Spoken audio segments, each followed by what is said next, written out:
আসসালামু আলাইকুম। আশা করি সবাই ভালো আছেন, আমিও ভালো আছি। ডিসেম্বর মাস আসলে আমরা কোথাও না কোথাও ঘুরতে যাই, সেটা হইতে পারে ডিসেম্বরের লাস্টের দিকে অথবা জানুয়ারির ফার্স্টের দিকে, কারণ এই সময়টা কম বেশি সবারই ভেকেশন থাকে। যেহেতু বছর অন্যান্য মাসগুলো আমরা যার যার কাজ নিয়ে বিজি থাকি, যার কারণে আর কি অন্যান্য মাসগুলোতে আমাদের ঘুরতে যাওয়া পসিবল হয় না। তাই আর কি আমাদের জন্য ঘুরতে যাওয়ার অ্যাপ্রোপ্রিয়েট টাইম হচ্ছে এই টাইমটাই। এর জন্য ডিসেম্বরের ছুটিতে আমরা কয়েক বোন মিলে চলে গেলাম আমার মেজো দুলাভাইয়ের গ্রামের বাড়ি কুমিল্লায়।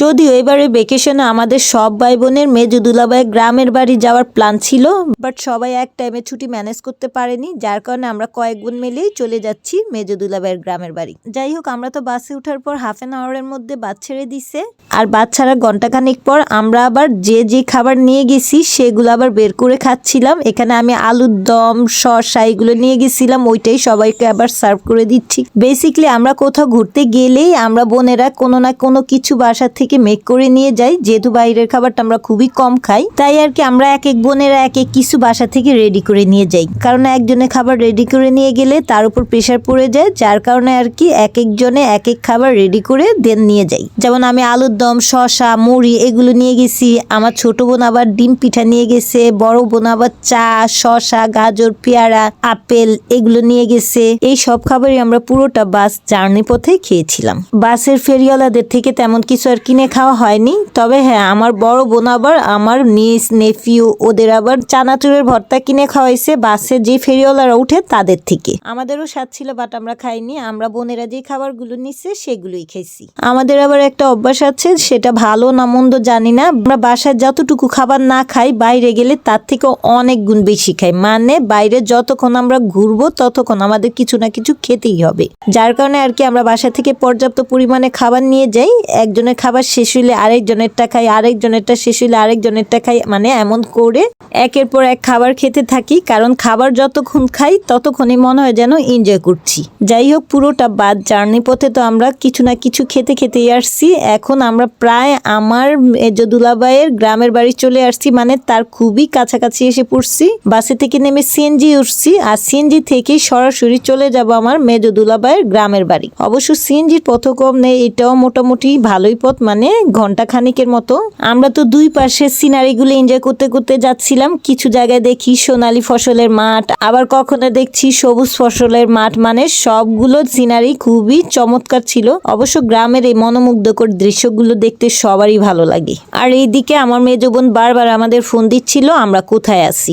আমরা গ্রামে যাব বলেই আমার মেজো বোন ঢাকা আসছিল না, যেহেতু ও গ্রামে থাকে না, ও ঢাকায় থাকে। তবে হ্যাঁ, আমার মেজো বোন গ্রামে যায় ওর বাড়িঘর দেখার জন্য, দেন গাছগাছালি লাগাইছে ওইগুলো দেখার জন্য, কিন্তু সেইখানে বেশি দিন থাকে না, জাস্ট কয়েকদিনের জন্য গ্রামে যায়। বড় জোর সপ্তাহখানিক গ্রামে থাকে। আর যখন আমার মেজো দুলাভাই বাংলাদেশে আসে তখন লং টাইম গ্রামে থাকা হয়, আদারওয়াইজ গ্রামে তেমন থাকা হয় না। যেমন এবার গেছে বলছে 2 দিন থেকে এসে পড়বে, যেহেতু আমাদের যাওয়ার শিডিউল চেঞ্জ হয়ে গেছে, তাই আর কি আমার মেজো বোন আর গ্রাম থেকে ঢাকায় আসেনি, ও গ্রামে রয়ে গেছে। বাট আমরা মাঝখান দিক দিয়ে বলছিলাম যে এখানে আর যাবো না, অন্য কোথাও ঘুরতে যাব, যেহেতু সবাই ছুটি ম্যানেজ করতে পারছিল না, তাই আর কি আমরা বলছিলাম এখানে এখন যাব না, সবাই যখন যেতে পারবো তখন গ্রামে আসবো। আর এটা শুনে তো আমার মেজো বোন চলে গেছে গ্রামে, কারণ ওর যাওয়া খুবই দরকার ছিল। বাট আমাদের আবার হঠাৎ করে মন চাইলো যে না, মেজো দুলাভাইয়ের গ্রামের বাড়িতেই যাই, কারণ উইন্টার সিজনে গ্রামের ওয়েদার ভালোই লাগে। এর জন্যই আর কি মেজো বোন আর গ্রাম থেকে ঢাকা আসেনি। যাই হোক, আমরা তো আমার মেজো বোনের বাসায় এসে পড়ছি।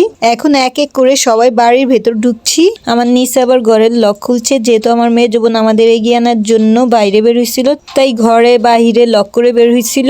আর কিছুক্ষণ পথ যাওয়ার পরে আমাদের সিএনজিটা দেখছে, আমাদের চাবি আবার দিয়ে দিছিল।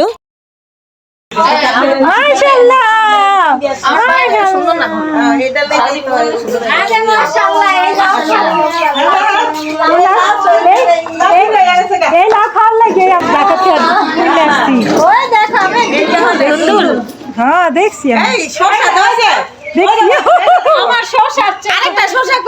বড় জাতের এই যে করলা দেখেন, এই যে আমরা তো আমার মেজো বোনের বাসায় ঢুকেই অবাক হয়ে গেছি, কারণ মেজো বোন আগের বার যখন গ্রামে আসছিল তখন এই গাছগুলো লাগাই দিয়ে গেছে, আর এবার এসে দেখি আমরা এগুলোর মধ্যে ফল ধরে গেছে, মানে ধুন্দুল গাছে ধুন্দুল, শশা গাছের শশা, লাউ গাছের লাউ, আর করলা গাছটা একেবারেই ছোট, তার মধ্যেও একটা করলা ধরছে। যেহেতু আমার বোন এখানে থাকে না, তবু এই গাছগুলোর মধ্যে ফল হয়েছে, আর এটা দেখি আমরা অবাক।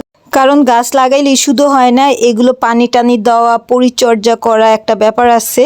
বাট এগুলো ছাড়াই যেহেতু ফল ধরছে তাই আর কি আমরা একটু অবাক হয়েছি। আর এইদিকে আমার সেজবন্ত মোরগ পোলাও রান্না করার জন্য চলে গেছে লাকড়ি চুলার কিচেনে। আমরা এর আগের বার যখন আসছিলাম তখন এই লাকড়ি চুলার কিচেনটা ছিল না, এটা এবার এসে দেখছি। আমরা গতবার যখন আসছিলাম তখন ভিতরে কিচেনে রান্না করা হয়েছে, আর যখন লাকড়ি চুলা রান্না করে খেতে মন চাইছে তখন বাড়ির উঠোনে মাটির চুলাতে রান্না করা হয়েছে। আর এইদিকে আমরা আসবো শুনে আমার মেজো বোন আমাদের জন্য শালুক এনে সিদ্ধ করে রাখছে। অনেকে আছে আবার এই খাবারটা চিনে না, যদিও এটা সব জায়গায় অ্যাভেলেবল না, শুধু গ্রামে এটা পাওয়া যায়। আর ঢাকায় দেখা গেলেও খুবই কম দেখা যায়। যদিও ঢাকায় আমরা যখন এই খাবারটা দেখি কিনে খাই, কারণ এটা খেতে ভালোই লাগে। আর যেহেতু আমার মেজো বোন জানে এটা আমাদের পছন্দের খাবার, তাই আর কি এটা এনে সিদ্ধ করে রাখছে আমাদের খাওয়ার জন্য। এইদিকে আমার সেজো বোনের রান্না চলছে, যদিও আমার মেজো বোনও রান্না করে রাখছে বিলের টাটকা তাজা মাছ, এর সাথে হচ্ছে গিয়ে নতুন আলু দিয়ে শিম দিয়ে তরকারি। কারণ যদি কারো ভাত খেতে মন চায় তাই আর কি তরকারিও রান্না করে রাখছে। মেজো বোন যে গতবার গাছ লাগা দিয়ে গেছিল, উঠোনের মধ্যেই এই লাউ গাছটা এসে পড়ছে। আমার কাছে তো এটা দেখতে কিউট লাগছিল, মানে ভালোই লাগছিল, কারণ এটার মধ্যে একটা লাউ ধরে রয়েছে। যদিও এই লাউটা অনেক আগে খাওয়ার উপযুক্ত হয়েছে, বাট আমার বোনে খায়নি, আমরা আসবো শুনে। আর এই যে নিচে একটা শসা ধরে রয়েছে, এটা আমরা প্রথমে দেখিনি, শুধু উপরেরটাই দেখছি, বাট পরে যখন খেয়াল করে দেখলাম তখন দেখি যে নিচে আরেকটা শসা। আমরা তো এক একজনে এক একটা সবজি বুকিং করে রাখছি পাড়ার জন্য।